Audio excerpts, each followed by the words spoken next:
اعوذ باللہ من الشیطان اللعین الرجیم بسم اللہ الرحمن الرحیم۔ گزشتہ درس میں یہ بتایا گیا کہ دنیا میں جتنی بھی چیزیں ہیں 10 چیزوں کو چھوڑ کر ساری چیزیں پاک ہیں۔ صرف اور صرف دنیا میں 10 چیزیں نجس ہیں جو عین نجس ہیں، اور باقی چیزیں اس وقت نجس ہو سکتی ہیں کہ جب یہ عین نجس دوسری پاک چیزوں سے لگ جائے اور ہمیں وہ دکھائی دے لگتے ہوئے ہمیں یقین ہو، اور ان میں سے کوئی ایک چیز تر ہو اور تری دوسرے تک پہنچ جائے تو وہ نجس ہو جائیں گے۔ کل کے درس میں یہ بتایا گیا کہ خداوند عالم نے ہم پہ احسان کرتے ہوئے نجس چیزوں کو پاک کرنے کے لیے ہمارے لیے 12 چیزیں عطا کی ہیں، جن میں سے کل گفتگو ہوئی پانی کے سلسلے سے کہ پانی کس طریقے سے نجس چیزوں کو پاک کر سکتا ہے۔ تو آپ کے سامنے عرض کر دیں کہ مطہرات یعنی کہ جو نجس چیزوں کو پاک کرنے والی چیزیں ہیں، جو خود بھی پاک ہیں اور دوسری چیزوں کو بھی پاک کرتی ہیں، وہ کون سی چیزیں ہیں؟ نمبر 1 پانی، جو آپ کے سامنے کل پیش کیا گیا، تھوڑی گفتگو آج بھی ہوگی۔ اس کے بعد ہے زمین جو خود بھی نجس چیز کو پاک کر سکتی ہے، اور کون سی نجس چیز کو پاک کرے گی انشاءاللہ آج پیش کیا جائے گا۔ اور اس کے بعد نمبر 3 ہے سورج یعنی جو آفتاب ہے، اس کی تمازت، اس کی دھوپ بھی کچھ چیزوں کو پاک کرتی ہے۔ تو انشاءاللہ تعالی یہ 3 چیزیں آپ کے سامنے، پانی جو کل پیش کیا گیا، کچھ بچا ہوا ہے اس کا، وہ آج پیش کیا جائے۔ زمین کے بارے میں پیش کیا جائے اور سورج کی دھوپ کے بارے میں پیش کیا جائے کہ کن چیزوں کو سورج کی دھوپ پاک کر سکتی ہے۔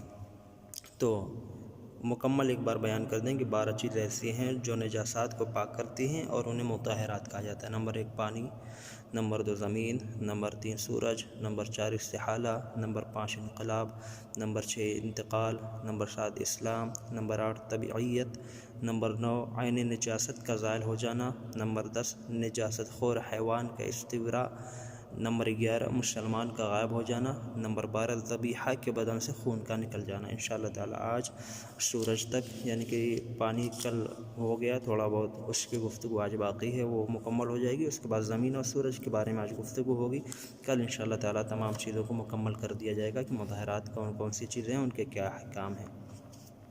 تو آئیے پانی کے ذریعے سے نجس چیز پاک کرنے کا طریقہ کل پیش کیا گیا۔ برتن کو کیسے پاک کریں گے، برتن کے علاوہ لباس بدن کو کیسے پاک کریں گے، اگر پیشاب سے نجس ہوا تو کیسے پاک کریں گے۔ آج عرض یہ کرتے ہیں کہ اگر پانی کے ذریعے سے زمین نجس ہو جائے تو پانی کے ذریعے کیسے پاک کریں گے۔ نجس زمین کو پانی کے ذریعے پاک کرنے کا طریقہ کیا ہے؟ زمین کی طہارت یا تو قربانی کے ذریعے سے کریں گے یا قلیل پانی کے ذریعے۔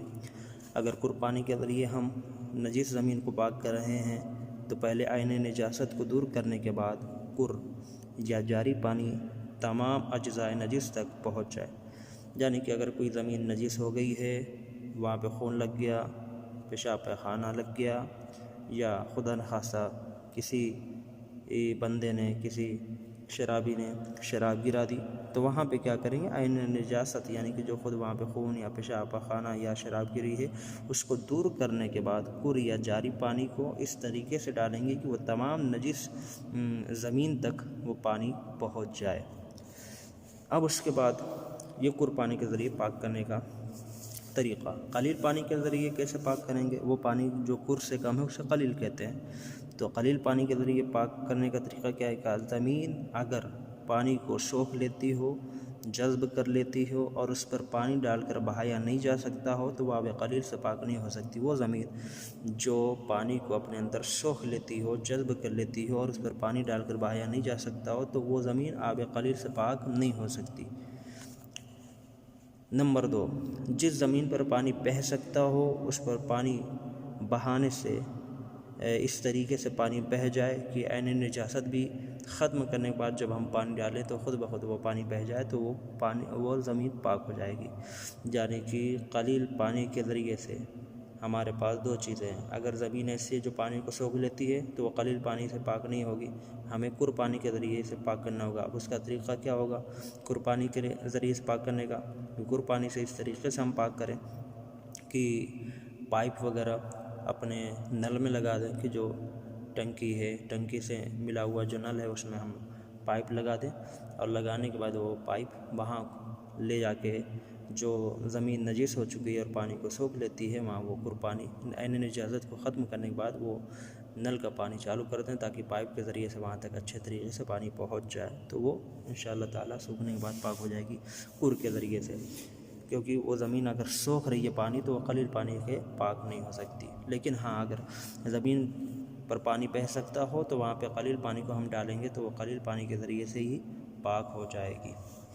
اب نجس دیوار بھی نجس زمین کی طرح پاک ہوتی ہے، جو دیوار نجس ہو جاتی ہے وہ اس کا بھی حکم بالکل ایسے ہی ہے کہ جیسے نجس زمین کا ہے، یعنی کیا کہ اگر کر کے ذریعے پاک کریں گے تو پہلے عین نجاست کو دور کرنے کے بعد کر یا جاری پانی کو تمام اجزائے نجس تک پہنچا دیں گے، اور اگر قلیل پانی کے ذریعے کر رہے ہیں اور دیوار ایسی ہے کہ جو پانی کو سوکھ لیتی ہو تو قلیل پانی کے ذریعے سے دیوار پاک نہیں ہو پائے گی اگر وہ پانی کو سوکھ لیتی ہو، لیکن اگر دیوار ایسی ہوگی جس پر پانی بہہ سکتا ہو تو اس پر پانی بہانے سے پاک ہو جائے گی وہ دیوار۔ تو زمین پاک کرتے وقت اگر پانی بہہ کر کسی گڑھے میں یا کسی دوسری جگہ جائے تو وہ تمام جگہ جہاں سے پانی گزر رہا ہے کیا وہ نجس ہوں گی یا پاک؟ وہ ساری جگہیں پاک ہو جائیں گی، یعنی زمین پاک کرتے وقت اگر پانی بہہ کر کسی گڑھے میں یا کسی دوسری جگہ جائے تو وہ تمام جگہیں جہاں سے پانی گزرا ہے وہ تمام جگہیں پاک ہو جائیں گی۔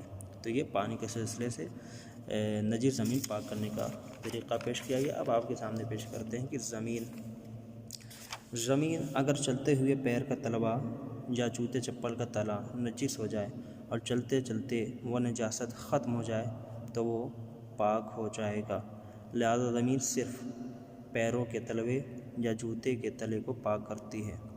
دھیان رہے، زمین صرف پیروں کے تلوے کو یا جوتے چپل کے تلے کو پاک کرتی ہے، مگر پاک کرنے کی شرط یہ ہے کہ زمین خود پاک ہو، زمین خشک ہو، اور صرف وہ زمین پاک کرتی ہے جس کا فرش مٹی، پتھر یا اینٹ جیسی چیزوں سے بنا ہوا ہو۔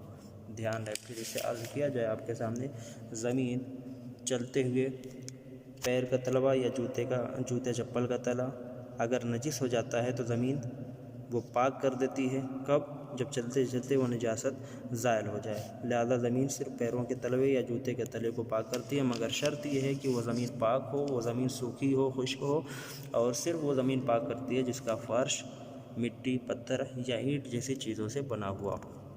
دوسرا مسئلہ زمین کے سلسلے سے کہ زمین جو پاک کرتی ہے جوتے کے تلے کو یا چپل کے تلے کو یا پھر ہمارے پیر کے تلوے کو، تو جو پاک کرتی ہے کیسے، کس طریقے سے؟ اگر چپل یا پیر کے تلوے کی نجاست زمین سے رگڑنے کی وجہ سے ختم ہو جائے، زائل ہو جائے تو وہ پاک ہو جائے گا، لیکن بہتر یہ ہے کہ کم سے کم 15 قدم چلا جائے۔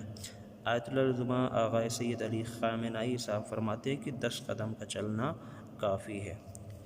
تو اگر پیر رگڑنے کی وجہ سے پاک بھی ہو جائے، وہیں پہ ہم جیسے پیر میں یا چپل جوتے میں نجاست لگ گئی اور زمین پہ رگڑ دیا، رگڑنے سے وہ نجاست بھی دور ہو گئی، پھر بھی بہتر یہ ہے کہ کم سے کم 15 قدم چلا جائے۔ تو یہ زمین کے بارے میں گفتگو ہو گئی۔ اب آخر میں بات کرتے ہیں سورج، دھوپ بھی کچھ شرطوں کے ساتھ بعض چیزوں کو پاک کر دیتی ہے۔ دھوپ بھی کچھ چیزوں کو کچھ شرائط کے ساتھ پاک کرتی ہے۔ نمبر 1 زمین کو، نمبر 2 عمارت یعنی بلڈنگ اور اس کے حصے مثلا کھڑکی، دروازے وغیرہ کو۔ آیت العظمہ سید علی سیستانی صاحب فرماتے ہیں کہ درخت، گھاس اور کھڑکی وغیرہ کا دھوپ سے پاک ہونا اشکال سے خالی نہیں ہے۔ نمبر 3 درخت اور گھاس پھوس وغیرہ۔ تو دھوپ کچھ شرائط کے ساتھ بعض چیزوں کو پاک کرتی ہے۔ جن چیزوں کو پاک کرتی ہے علماء اور مجتہدین نے بتایا وہ 3 چیزیں: زمین کو، بلڈنگ، عمارت اور اس کے حصے مثلا کھڑکی، دروازے وغیرہ کو۔ نمبر 3 درخت اور گھاس پھوس وغیرہ کو۔ آیت العظمہ سید علی حسین سیستانی صاحب فرماتے ہیں کہ درخت، گھاس پھوس اور کھڑکی وغیرہ کا دھوپ سے پاک ہونا اشکال سے خالی نہیں ہے۔